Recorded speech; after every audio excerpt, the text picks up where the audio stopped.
નમસ્કાર મિત્રો, હું નિમેશ પટેલ.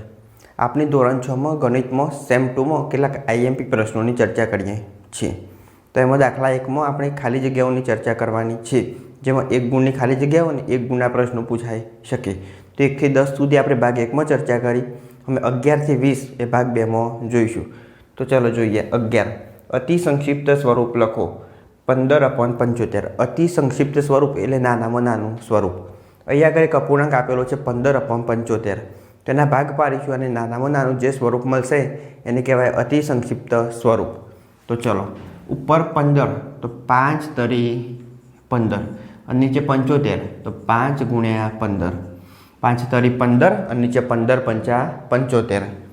5 5 થશે કેન્સલ. ચલો, 3/15 હજુ ભાગ પડશે. 3 × 3 3 પંચું 15. આ 3 3 કેન્સલ તો શું આવશે? 1/5. તો આ આપણો જવાબ થશે 1/5. હવે અહીં આગળ જુઓ, ડાયરેક્ટ ખબર પડશે 15ના ઘડિયામાં 75 આવશે એટલે શું આવશે? 15 પંચા 75 એટલે નીચે આવશે 5, ઉપર કંઈ ના આવે એટલે ઉપર આવશે 1 એટલે 1/5. ચલો, એ રીતના બીજું 36/48. 36 એટલે 12 × 12 12 દુ 24 12 તરી 36 અને 12 ચોગ 48. બંને 12ના ઘડિયામાં આવશે. 12 તરી 36 અને 12 ચોગ 48. 12 12 કેન્સલ તો 3/4. તો 3/4 એ શું બનશે? એ આપણું અતિ સંક્ષિપ્ત સ્વરૂપ બનશે. ચલો આગળ, દાખલા નંબર 12. 3/5નો સમ અપૂર્ણાંક શોધો જેનો છેદ 20 હોય અને અંશ 27 હોય. તો 3/5 તો 3/5 એનો સમ અપૂર્ણાંક. સમ અપૂર્ણાંક એટલે શું? સરખો અપૂર્ણાંક. એનો સરખો અપૂર્ણાંક શોધો કે જેનો છેદ હોય 20. તો અહીં આગળ છેદ આવશે 20. બરાબર? 3/5 એનો છેદ હોય 20 તો અંશ કયો હશે? એ અંશ આપણો શોધવાનો. તો અહીં આગળ હું 5 એને કેટલાય ગુણું તો 20 આવશે. તો 5ને 4 ગુણું તો કેટલા આવશે? 20. 5 ચોગ 20. તો ઉપરની સંખ્યાને પણ 4 ગુણીશું એટલે 3ને 4 ગુણીશું એટલે 3 ચોગ 12. તો 3/5 જેનો છેદ 20 હોય એવો સમ અપૂર્ણાંક કયો બનશે? તો 12/20. ચલો ફરીથી જોઈએ. 3/5 એટલે 3/5 એનો સમ અપૂર્ણાંક શોધો જેનો છેદ 20 હોય. તો પહેલાં છેદ લખીશું, પછી 5ને 4 ગુણીએ એટલે 5 ચોગ 20. તો પછી 3ને 4 ગુણીશું એટલે 3 ચોગ 12. ફરી જોઈએ આગળ 3/5. હવે શું કરીશું? અંશ 27 હોય એટલે ઉપરની સંખ્યા 27. તો છેદ શોધો. તો શું કરીશું? જુઓ, આ 3 એને કેટલાય ગુણીએ તો 9 27 આવશે. તો 3ને 9 વડે ગુણીએ તો 3 9 27. તો નીચે પણ શું કરીશું? 5ને 9 ગુણીશું એટલે 5 9 45. તો સમ અપૂર્ણાંક કયો બનશે? 27/45. હવે 27/45 એના છેદ ઉડાડીશું તો ફરી આપણે 3/5 મળશે. એટલે એ બંને એકબીજાના સમ અપૂર્ણાંક કહેવાય. ચલો, દાખલા નંબર 13. વ્યાખ્યા આપું. સમછેદી અપૂર્ણાંક. તો જેના છેદ સરખા હોય એટલે જે અપૂર્ણાંકો આપેલા હોય એના બધાના છેદ સમાન હોય તો તેને સમછેદી અપૂર્ણાંક કહે છે. તો એ લખી શકાય, જે અપૂર્ણાંકના છેદ સમાન હોય, છેદ સમાન હોય તેને સમછેદી અપૂર્ણાંક કહે છે. સમછેદી, સમ એટલે સરખા અને છેદી એટલે છેદ. સરખા છેદ હોય તો તેને સમછેદી અપૂર્ણાંક કહે છે. વિષમછેદી તો જેના છેદ અલગ અલગ હોય એટલે જે અપૂર્ણાંકના છેદ અલગ અલગ હોય તેવા અપૂર્ણાંકને વિષમછેદી અપૂર્ણાંક કહે છે. જેમાં છેદ અલગ અલગ હોય તો એને વિષમછેદી કહેવાય. જો છેદ એક સમાન હોય તો સમછેદી કહેવાય. એટલે આ રીતના હોય 1/5 2/5 8/5. તો આ બધા કેવા કહેવાશે?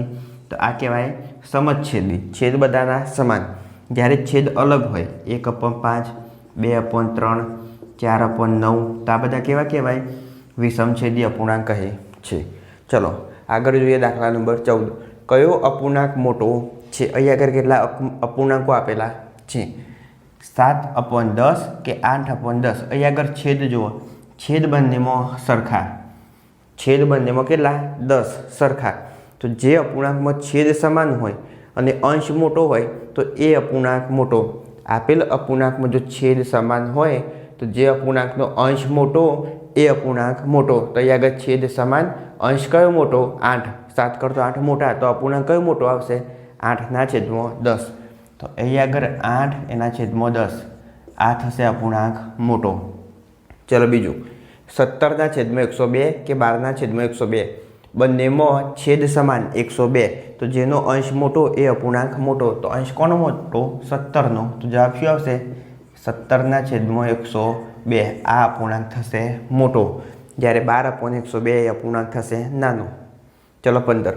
અપૂર્ણાંકનું અતિ સંક્ષિપ્ત સ્વરૂપ ત્યારે જ કહેવાય જ્યારે તેમના અંશ અને છેદનો સામાન્ય અવયવ, અંશ અને છેદ એનો સામાન્ય અવયવ કયો આવશે? તો જુઓ અહીંયા આગળ આપણે અતિ સંક્ષિપ્ત સ્વરૂપમાં ફેરવ્યા તો આપણે અંશ અને છેદ એનો સામાન્ય અવયવ કયો આવશે? 3ના ભાગ પાડો તો 3 × 3, 4ના ભાગ પાડો 4 × 4. તો સામાન્ય અવયવ કયો આવશે? 1. તો અપૂર્ણાંકનું અતિ સંક્ષિપ્ત સ્વરૂપ ત્યારે જ કહેવાય જ્યારે તેમના અંશ અને છેદનો સામાન્ય અવયવ 1 હોય. 1 સિવાય બીજો અવયવ હોવો જોઈએ નહીં. બીજો અવયવ હોય તો આગળ છેદ ઉડશે, પણ જો સામાન્ય અવયવ 1 હોય તો તેને અતિ સંક્ષિપ્ત સ્વરૂપ કહે છે. 36/48નો સમ અપૂર્ણાંક શોધો. તો અહીંયા આગળ હું લખીશ 36, નીચે લખીશ 48. એનો સમ અપૂર્ણાંક શોધવાનો છે જેનો અંશ 9 હોવો જોઈએ. એટલે ઉપર અંશ 9, ગમે તે એક વસ્તુ આપેલી છે, અંશ 9 હોવો જોઈએ તો છેદ કેટલો આવશે? તો ચલો આ 36 એને હું 4 ભાગું તો કેટલા આવશે? 9 આવશે. 36 ને 4 ભાગીએ તો 9, અને 9 ચોક 36. તો ઉપર 4 ભાગ્યા તો નીચેની સંખ્યાને પણ આપણે 4 ભાગીશું. તો 48/4 કરીએ તો કેટલા આવશે? 12. 12 × 12, 12 × 2 = 24, 12 × 36 અને 12 ચોક 48, અથવા 48/4 એટલે 12. તો 36/48 જેનો અંશ 9 હોય તો છેદ કેટલો આવશે? 12. હવે આ બંનેના જો છેદ ઉડાડીશું તો જવાબ 9/12 આવશે. ચલો આગળ જોઈએ, છેદ 4 હોય. અપૂર્ણાંક કેનાએ લખીશું? 36/48. હવે છેદ 4, તો છેદ 4. તો અહીં આગળ જુઓ 48 એને હું કેટલાય ભાગું તો 4 આવશે. તો 48ને હું 12 ભાગીશ. કેટલાય? 12. એટલે 12 ચોક 48. તો અહીં આગળ 48ને 12 ભાગીશું એટલે 4 મળશે. તો નીચે 12 ભાગ્યા તો ઉપરની સંખ્યાને 12 ભાગીશું. તો શું જવાબ આવશે? 12×3 = 36, એટલે ઉપર આવશે 3. તો સમ અપૂર્ણાંક કયો બનશે? 3/4. જે રકમમાં આપેલું હોય એ કેટલા વડે ભાગતો અથવા કેટલા વડે ગુણતો એ રકમ મળશે. એ પ્રમાણે જે ના આપેલું હોય એ કરવાનું. અહીં આગળ 4 ભાગતો 9 મળશે તો નીચે 4 ભાગવાના, જે સંખ્યા મળે એ અપૂર્ણાંક મળશે. અહીં આગળ 4 આપેલા હતા તો 12 ભાગતો 4 મળ્યા તો ઉપરે 12 ભાગશું એટલે રકમ મળશે. તો શું જવાબ આવશે? 3/4. ચલો 17. અપૂર્ણાંકોને અતિ સંક્ષિપ્ત સ્વરૂપ આપો. 200/300. તો શું કરીશું? આવું હોય એટલે 0 0 કેન્સલ કરીશું, એટલે 2/3. હવે આનો સામાન્ય અવયવ કયો આવશે? 1. 2 × 2 અને 3 × 3, એટલે 1 સામાન્ય અવયવ આવશે ઉપર નીચે. એટલે આને શું કહેવાય? અતિ સંક્ષિપ્ત સ્વરૂપ. 1/10, 2/10, 8/10, 9/10, 3/10 એ ખાલી જગ્યા અપૂર્ણાંક છે. તો એ સમછેદી અપૂર્ણાંક છે. અહીં આગળ વ્યાખ્યા જોઈએ આપણે. સમછેદી એટલે શું? નીચે બધા જ છેદ સમાન હોય. તો આને શું કહેવાય? સમછેદી અપૂર્ણાંક. છેદ બધાના સમાન હોવાથી નીચે 2/5, 4/3, 6/8, 2/10, 4/12 ખાલી જગ્યા અપૂર્ણાંક છે.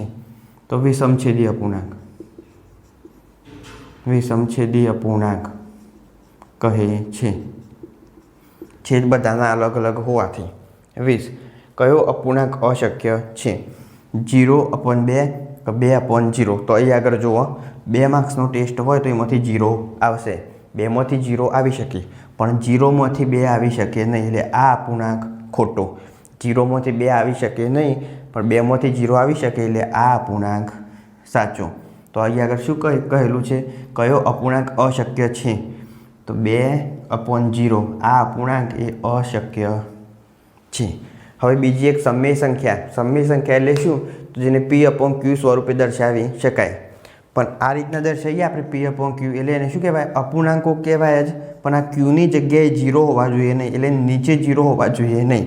જો નીચે 0 હોય તો એ અપૂર્ણાંક શક્ય નથી. અહીં આગળ જો નીચે 0 છે એટલે આ અપૂર્ણાંક શક્ય નથી. ઉપર 0 હોય તો ચાલે. તો અહીં આગળ આપણે 11 થી 20 સુધીના દાખલાની ચર્ચા કરી.